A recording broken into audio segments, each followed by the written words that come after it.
πεσόλα, τα πεσόλα. Παρ' όλα αυτά, Πάτη Βαρδάμη, πες μας και εσύ κάποια. Πάρε το λόγο εσύ. Ναι, νιώθω ότι θα ήθελα να μιλήσουμε πρώτα για την Κάνα. Ναι, οκ. Οπότε, αν δεν έχετε αντίρρηση, να ξεκινήσει. Εννοείται. Θα ήθελα να θα σου κλείσω και λίγο από εδώ το φως, να είσαι λίγο πιο σκοτεινά για να προχωρήσουν. Καταρχήν αισθάνομαι λίγο μειονεκτικά που κάθομαι ανάμεσα σε μια φυσικό. Μοριακή, βιολόγο, βιολογολόγο, πολύ επιστήμη. Αυτά είναι πέρα από το και τα απολωνά μου. Ευχαριστώ πάρα πολύ και την Κέλλη και την Ευγενία για αυτή την πρόσκληση. Νομίζω ότι αυτή η έκθεση με αυτό το τίτλο και αυτό το πιο απλά τίτλο, αυτό το βάθος της διασύνδεσης, είναι, αν δεν το κάνετε χωρίς, ήταν κάτι που θα έπρεπε να εφευρεθεί. Δηλαδή, ειδικά στις μέρες μας, παρόλο που μιλάμε για μια έμφαση στον ατομικισμό, στο ότι κοιτάμε μόνο το δικό μας χώρο και δεν θέλουμε να δούμε παρά έξω, παρόλα αυτά θεωρώ ότι βοήθησαν σε αυτό, βέβαια, και τα social media, να μην συνέχεια καταδικάζουν πράγματα που μας φέρνει η τεχνολογία. Έχουμε συνδεθεί πάρα πολύ και ειδικά στο θέμα το τελευταίο που έφτασες, στο θέμα της αντίστασης. Και επειδή μιλάμε για την αντίσταση, θα μιλήσουμε λίγο για την αντίσταση. Σας ευχαριστώ πάρα πολύ που μου έδωσες τη σκητάλη. Την αντίσταση μέσω της τέχνης. Ήταν πέρυσι, τον Νοέμβριο, είχαμε ήδη ζήσει ένα χρόνο γενοκτονίας. Το κινητό μας άνοιγε το πρωί και εμφανιζόντουσαν αυτές οι εικόνες, για όσους φυσικά μας ενδιαφέρει αυτό το θέμα, γιατί θα μπορούσαν να εμφανίζονται, δεν ξέρω, άλλα πράγματα. Και μέσα σε όλο αυτό το οριμαγδό, ήταν εκείνη η μέρα, δεν ξέρω αν τη θυμάστε, που είχε βομβαρδιστεί ένα ακόμα νοσοκομείο και εγώ ήταν ζωντανό ένα νέο παιδί με ένα δωρό στο χέρι.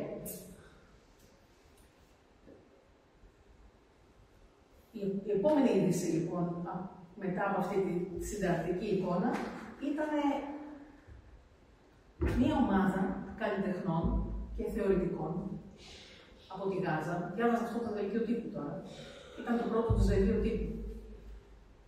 Που έχουμε, θα σας τη δείξω, μια πολύ όμορφη φωτογραφία στην παραλία της Γάζας. Έχουν σκαλεί στην άμμο. Και αυτό το σκάλισμα, νομίζω ότι όσο εφήμερο και να φαίνεται στην άμμο, όταν το πάρει το κύμα, ήταν το πιο βαθύ γλυπτό, μόνιμο, διαχρονικό γλυπτό που μπορούμε να φανταστούμε. Αυτοί λοιπόν οι άνθρωποι βγήκανε στην παραλία, φωτογραφήθηκαν και είπανε αυτά τα 5 σημεία.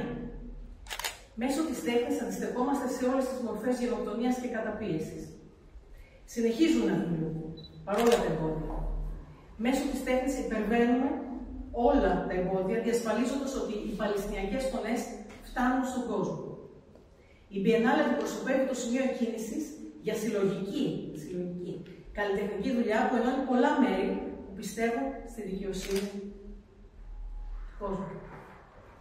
Η Biennale προέκυψε παρά τη διασπορά, την εκτόπιση και τα βάσανα και παρουσιάζει ένα όραμα για ένα καλύτερο μέλλον. Αυτό ήταν το μικρό του μανιφέστο. Και αμέσως αυτό που σκέφτηκα ήταν ότι από τη στιγμή που αυτοί οι άνθρωποι βγαίνουν προς τα έξω, αυτό θέλουν να το περάσουν έξω από τα σύνορά τους. Στον υπόλοιπο κόσμο είμαστε εδώ για να το φιλοξενήσουμε, για να προβάλλουμε αυτές τις φωνές, γιατί ίσως το όνομα Biennale που είναι λίγο και είναι λίγο ειρωνικό. Έχουμε στο μυαλό μας πάντα την Biennale της Βενετίας, όπου πολύ πλούσιοι συλλέκτες, άνθρωποι που μπορούν να ταξιδέψουν και να πάνε στην Βενετία, πηγαίνουν και να δουν τον ανθό, ας πούμε, αλλά και το σύστημα που το περιβάλλει της σύγχρονης τέχνης. Εδώ έχουμε το αντίθετο. Έχουμε μια Biennale η οποία βγαίνει στον κόσμο έξω. 18 χώρες, 18 περίπτερα σε διάφορες χώρες, στη Νέα Υόρκη, σε περιοχές που είναι τρομερά νευραλγικές και δεν μπορείς καν να μιλήσεις για την Παλαιστίνη, στο Βερολίνο, στο Λονδίνο, εκεί που υπάρχει και μεγάλη καταστολή, λαμβάνει η χώρα λοιπόν αυτή η έκθεση. Έτσι, μπορέσαμε, ως επιμελητής μου, Δημήτρης Αρτέμος, που έχει το Logos Art Project, αυτό το νέο μουσείο, και εγώ να βρούμε την άκρη, να προσεγγίσουμε τους καλλιτέχνες, και έτσι κάναμε την πρώτη μας συνάντηση διαδικτυακά το Φεβρουάριο. Αυτό ήταν πραγματικά και μια, στα 25 συναπτά και λίγο παραπάνω έτη που δουλεύω σαν επιμελήτρια. Για μένα αυτή είναι η πιο μεστή ουσιαστική έκθεση που έχει συμβεί ποτέ. Οι καλλιτέχνες είναι καλλιτέχνες από τη Γάζα. Οι περισσότεροι είναι αυτή τη στιγμή που μιλάμε εκεί, είναι στη ζώνη του πυρός. Υπάρχουν κάποιοι καλλιτέχνες που με την πρώτη εκεχηρία μπόρεσαν και έφυγαν, παρόλο που δεν επιθυμούν να φύγουν, αλλά ήταν η κατάσταση τόσο δύσκολη και προέκυπταν και άλλα ζητήματα υγείας. Κάποιοι πήγαν στην Αίγυπτο, γύρω στους 5 ή 6. Και επίσης προσκαλέσαμε και 3 Παλαιστίνιους από τη Γάζα της Διασποράς, τη Λάμις Σουάουα, την Άλμαρη Τζερέισι και τον Μαϊσάρα Μπαρούτ. Αυτοί λοιπόν οι 30 καλλιτέχνες παρουσιάζονται στο μουσείο και τι παρουσιάζουν? Παρουσιάζουν την αντίσταση μέσω της τέχνης. Την τέχνη στην πιο... Είναι μια τέχνη που είναι πραγματικά σαν μια γέννα. Γεννάει τη ζωή μέσα από τις τάχτες, γεννάει την ελπίδα. Με αυτούς τους καλλιτέχνες μιλάω και μιλούσα και μιλάω σχεδόν νυχθημερών. Είναι οι περισσότεροι αυτή τη στιγμή και αυτή τη στιγμή, παρόλη την εκεχηρία που ακούμε, που δεν είναι ουσιαστικά, δεν είναι εκεχηρία. Αυτή τη στιγμή βομβαρδίζεται, ας πούμε, το Χαν Γιούνις. Μέχρι τον Φεβρουάριο του 2024, προσέχετε, όχι το 2024, να σκοτωθεί. Δηλαδή, αυτό το ονόμασε ο Νικόλας Κοσματόπουλος, που διδάσκει στο Πανεπιστήμιο του Βηρητού, ως κανοκτονία. Είχαν σκοτωθεί 45 εικαστικοί καλλιτέχνες. Δεν σας μιλάω για τους ποιητές, δεν σας μιλάω για τους συγγραφείς, δεν σας μιλάω για τους ακαδημαϊκούς και δεν μιλάω ούτε φυσικά για τους γιατρούς, ούτε για τους δημοσιογράφους. Εικαστικοί καλλιτέχνες. Την έχουμε δει, η Λωρίδα της Γάζας είναι όσο η Άνδρος. Δεν είναι κάποια μεγάλη έκταση. Είναι ένα πολύ μικρό κομμάτι. Από εκεί λοιπόν σκοτώθηκαν αυτοί οι άνθρωποι. Μιλάω με τους καλλιτέχνες, δεν μου έχει συμβεί αυτό, παιδιά. Δηλαδή, μιλάω με τους καλλιτέχνες. Λέω, θα ήθελες, πώς το βλέπεις, θα έχεις ίντερνετ για να μπορέσεις να συμμετέχεις στα εγγένεια που θα κάνουν ομιλίες ή το Σάββατο που θα κάνουν ομιλίες. Τι μου λένε? Ναι, βέβαια, αν ζω μέχρι τότε θα είναι πολύ ωραία. Είναι δυνατόν το 2025 οι καλλιτέχνες μας να μας λένε αυτό το πράγμα? Δεν υπάρχει λογική. Εδώ απλά, δεν θέλω να σας στεναχωρήσω, αλλά αφορά την παλαιστινιακή τέχνη όλο αυτό. Και η τέχνη παλαιστινιακή είναι πάρα πολύ υψηλής ποιότητας. Είναι μια τέχνη που έχει έρθει σε μεγάλη άνθηση, όπως μαζί με το παλαιστινιακό σινεμά, στη δεκαετία του 80 και στη δεκαετία του 90. Υπήρχαν κέντρα σύγχρονης τέχνης, τα οποία όλα βομβαρδίστηκαν. Υπήρχε το Πανεπιστήμιο των Καλών Τεχνών, το Πανεπιστήμιο της Αλάξα, το οποίο βομβαρδίστηκε γι' αυτό. Έχω μια καλλιτέχνηδα που ήταν να αποφοιτήσει την επόμενη μέρα, να πάρει το πτυχίο της και βομβαρδίστηκε την επόμενη μέρα το Πανεπιστήμιο. Και εδώ έχουμε καλλιτέχνες. Όπως ο Άχμεντ Μπουχάνα, ευελπιστούμε να τον έχουμε να μας μιλήσει αργότερα, γιατί έχουμε μια εκδήλωση στο Λόφο για την Biennale της Γάζας, όπου θα μιλήσουμε έτσι γνωστοί ακαδημαϊκοί, η Άντζελα Πετρακάκη, η Λίνη Κροβάνα, η Λέιλα Τζαχούτ, Αχμάτ Αντάουι. Όλα από αυτά τα έργα τα κάνουμε και ψηφιακά, γιατί δεν έχουν μόνο ένα κινητό που μπορούν να ζωγραφίσουν πάνω. Κάποιοι ζωγραφίζουν με αποφάγια από φαγητό, από καφέ, από τσάι, από χρωστικές τέτοιου είδους. Εδώ βλέπουμε τα σπίρτα, που σκέφτονται οι άνθρωποι σαν τα σπίρτα. Ένα τρομερό έργο του Άλλα Σαΐφ. Ο Ασράφ αγαπάει να ζωγραφίσει τις ελιές, επειδή αναφέρθηκε το θέμα της παράδοσης. Η δική του σύγχρονη τέχνη αφορά την παράδοση. Εμείς λίγο νομίζω ότι έχουμε και λίγο μπερδέψει με την έννοια ότι κάποιοι άνθρωποι δυστυχώς κάποιων άκρων οικειοποιούνται την παράδοση, το οποίο είναι τελείως λάθος, ενώ η παράδοσή μας, δηλαδή είμαστε κι εμείς αυτόχθονες. Άσχετα αν έχουμε μετακομίσει στο μεγάλο κέντρο, στη μεγάλη πόλη, έτσι, από τα χωριά, από όλες τις καταγωγές μας, είμαστε αυτόχθονες. Πρέπει η παράδοσή μας να είναι κομμάτι μας. Όπως είναι και οι ελιές τους, ή ο τρόπος που κάνουν την κτηνοτροφία τους. Όλα αυτά έχουν μπει μέσα στη σύγχρονη τέχνη. Και πιστέψτε με, δεν φαίνονται καθόλου εξωτικά ή διακοσμητικά, ας πούμε έτσι. Αλλά ίσως, αν επιτρέπεις να διακόψω, εσείς δεν διακινδυνεύονται τόσο πολύ αυτά τα ίδια. Γι' αυτό και τα ενσωματώνουμε μέσα στο έργο τους. Αλλά εδώ πέρα τα θεωρούμε δεδομένα. Μπράβο. Συμφωνώ πολύ μαζί σου. Έτσι είναι. Όπως και αυτό με τις κοινότητες, ας πούμε, του Αμαζονίου. Έτσι, ή αυτό που δηλαδή όλες οι κοινότητες που βρίσκονται σε κίνδυνο. Εδώ η Άγια Γιούχα, αυτός είναι ο αδερφός της. Ήταν να παντρευτεί τον επόμενο μήνα, βομβαρδίστηκε το σπίτι τους. Η Άγια με τη μητέρα της και τον πατέρα της επέζησαν. Ο αδερφός της πέθανε και ήταν το πτώμα μπροστά της 2 μέρες, γιατί δεν μπορούσαν να το θάψουν. Δεν μπορούσαν να κουνηθούν. Ήταν αδύνατο. Δηλαδή έχουμε αυτές τις ιστορίες. Και αυτό το υπέροχο πλάσμα που το βλέπουμε ένα ώρα στο άνθος της νιώτης του, συνέβη αυτό. Η Χάλα Νάτζη κάνει ένα εξαιρετικά installations που μιλάει για τις καινούργιες λέξεις. Πάμε και στην γενοκτονία, καινούργιες λέξεις. Μία είναι η ζανζάρα. Τι είναι η ζανζάρα? Είναι αυτό το ακαντρόμος. Δεν μπορώ άλλο αυτή τη ζανζάρα. Έχουν βγει καινούργιες λέξεις. Και φτιάχνει ένα χάρτη με τις διάφορες πόλεις μέσα, γιατί δεν είναι φυσικά μόνο Ελλάδα, βλέπετε τι γίνεται στις πόλεις της όχθης, έτσι. Τα απαραίτητα στοιχεία. Το μαστίγιο και το καρό το λέγαμε παλιά. Εδώ κάνει το μαστίγιο και τη ρουκέτα.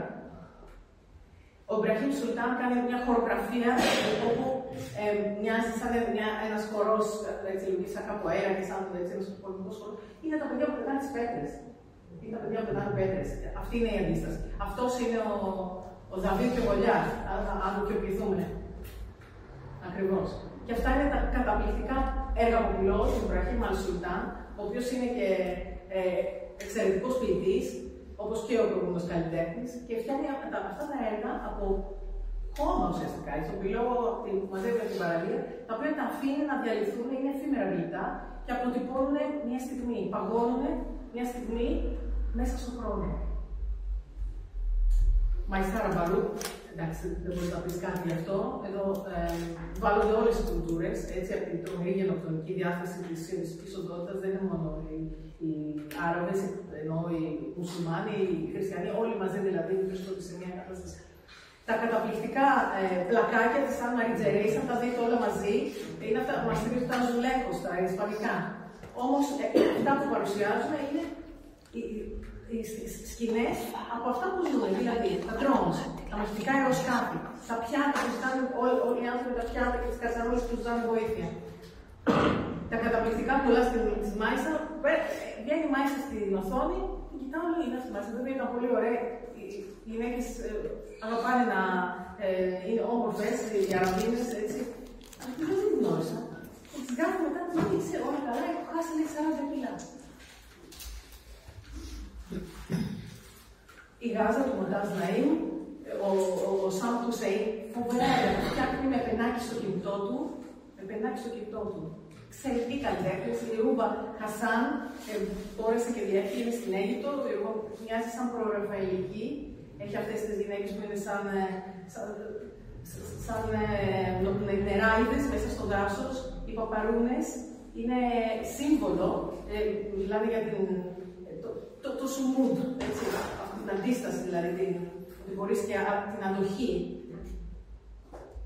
Και βέβαια το ημερολόγιο του Σοφέλη Σαλίμ, που είναι το ημερολόγιο μιας γενοκτονίας, πριν και το φράω το δω με τα χέρια μου, κάθε μέρα ζωγράφιζε μια σκηνή όπως τη βίωνε, ένα συγκλονιστικό έργο, το οποίο θα το παραδώσουμε στο περίπτερο του Βερολίνου, μεθαύριο, σε μια εβδομάδα που τελειώνουμε κιόλας, για να το. Δηλαδή, εντάξει, θυμόμαστε βέβαια έτσι το ημερολόγιο του Σαν Φρανκ. Εδώ βλέπουμε ένα καινούριο ημερολόγιο που όμως ο καλλιτέχνης αυτή τη στιγμή είναι εκεί, όλοι ξέρουν ότι είναι εκεί. Όλοι ξέρουν ότι ζει στη δυσκολότερη στο σύστημα και κανένας δεν πάει να τον σώσει. Αν είχαν τη δυνατότητα, θα μπορούσαν να σώσει τα αναφρά. Αυτό το καλλιτέχνη που όλοι ξέρουμε που συμβαίνει ζωντανά αυτό το πράγμα, γιατί δεν πάει κανένας να τον σώσει. Και όλους τους υπόλοιπους. Να σταματήσει να φτιάχνει το υπέροχο ημερολόγιο του. Και η πνοή, το life, που είναι ουσιαστικά μια μάσκα θανάτου, της Γιασμίν Αλντάρια, για ένα Ζουκούντ, ένα ημερολόγιο της Παλαιστίνης, και αυτή είναι η φωτογραφία που σας έλεγα. Αυτοί είναι οι καλλιτέχνες, είναι εξαιρετικοί, πρέπει να τους στηρίξουμε όλοι. Θα έρθουμε όλοι. Έχουμε μέχρι πότε, πες μας λίγο μέχρι πότε ακριβώς. Πολύ ωραία. Ναι, πες μας λίγο Σήμερα έχουμε αυτό το δρόμενο.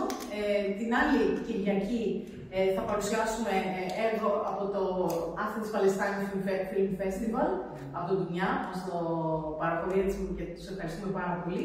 Και την επόμενη Δευτέρα θα παρουσιάσουμε το 48, το γνωστό ντοκιμαντέρ, ελληνικό ντοκιμαντέρ που έχει γυριστεί στη Γάζα πριν από ένα χρόνο. Και όπως επίσης και ένα έργο εξαιρετικό, ενός μεγάλου καλλιτέχνη, του Άνταμ Μπρούμπερ. Το έφτιαξε για τον λόφο. Ο Άνταμ έχει, όπως καταλαβαίνετε, το όνομά του εβραϊκές ρίζες, αλλά αποτάσσει οτιδήποτε γενοκτονικό και οτιδήποτε συλλογιστικό μέσα από αυτό το συλλογιστικό βίντεο. Το έφτιαξε ειδικά για τον λόφο. Αυτή είναι η τελευταία μέρα. Μέχρι πότε θα είναι όλοι την Τρίτη στις 4 Νοεμβρίου. Ωραία, άρα έχουμε μέρες να δούμε. Ευχαριστώ πάρα πολύ. Εγώ σας ευχαριστώ πολύ.